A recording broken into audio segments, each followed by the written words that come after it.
Sa mga taong di po nakakalimot po mag-subscribe, naniniwala po akong sila ay may tanging busilak at may mabubuting kalooban. Mapagparang hapon sa inyong lahat. May share po ako sa inyo na importante po, orasyong pangtambal o panggamot sa kagat ng asot, pusa at ahas, di ba pa? Para kung sakaling may nakagat na po sa inyo ay hindi na po kayo pupunta sa doktor. Napaka-importante po ng aking ginagamit. Iwagan ng Pangasinan po.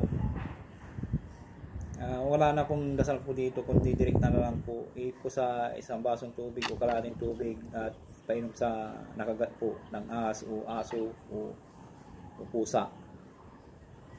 Narito po ang orasyon po.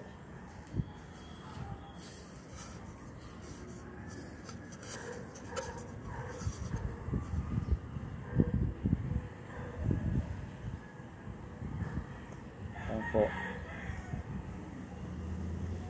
Salin po ng isang beses lamang po at ihip po sa kalating baso at painom sa nakagat po ng aso po sa ahas po. Isit, itak, inatak, dideduce. Tapos sabay ihip po sa baso na may tubig po, painom sa may nakagat po ng aso po sa ahas.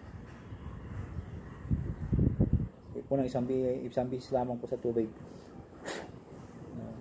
ipainom sa nakagat po para hindi na po kayo pumunta sa mga doktor na kung sa kamandag. I-share ko po sa inyo, iwagan ng Pangasinan po.